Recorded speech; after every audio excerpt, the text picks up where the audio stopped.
Okay, so now we're done cleaning and we have 10 grams in our bag, and it's time to close it up and finish labeling and documenting what we've done.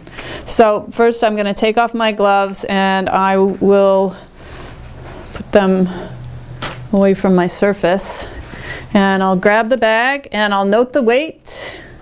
So I have 12 grams, which is plenty.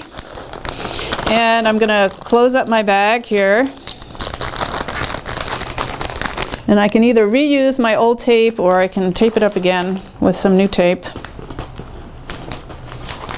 And I'm not going to do this on that surface, which I'm trying to keep clean, but I might do it right here.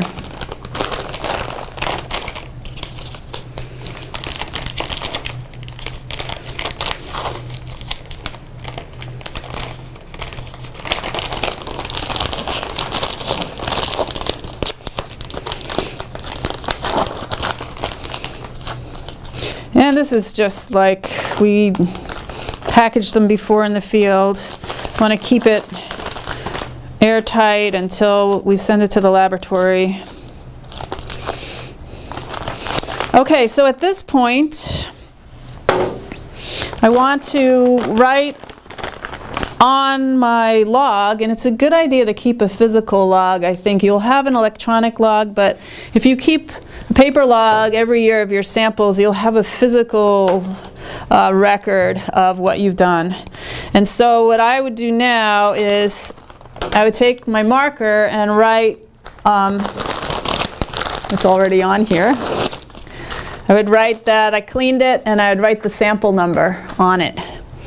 And if you want to invest a little money to make your life easier in the field, buy these Teflon labels. You can print on the labels whatever information you want to have on your package, and that way you remember to write everything in the field instead of having to remember what to write.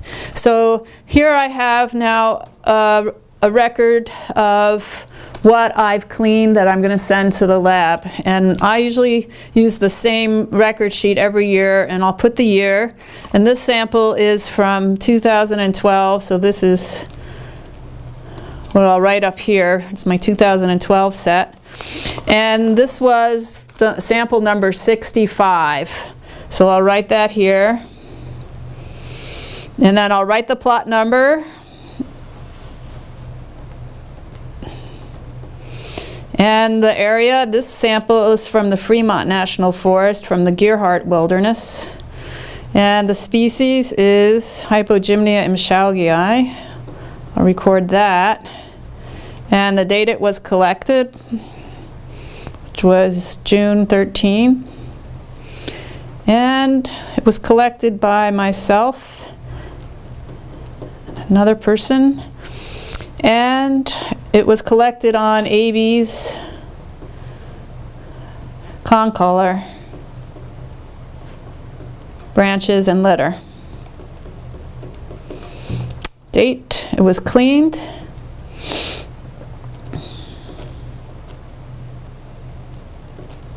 And the number of grams is 12.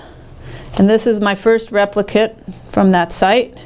And then the sample condition, and here you can keep a record of, you can have a kind of legend if you want for the shape of the condition of the sample, if it's in good condition or if it's discolored, or if there's any problems with it, you want to record it here. But basically you're trying to send in the best sample you can from the site. So this sample was in good condition. Okay, and then the next thing to do is to, once you have all your samples cleaned and you've got assigned a lab number to it, this one's 65 again, you put on a label for the laboratory, and that's what we've done here. So it's nice to have a system for sending in your packets to the laboratory. So this is our system. We use the year and then the sample number. So if we had 200 samples, it would be 12-001 through 12-200. And that way you can keep good track of what sample the lab analyzed and what was in it between your log and the information here.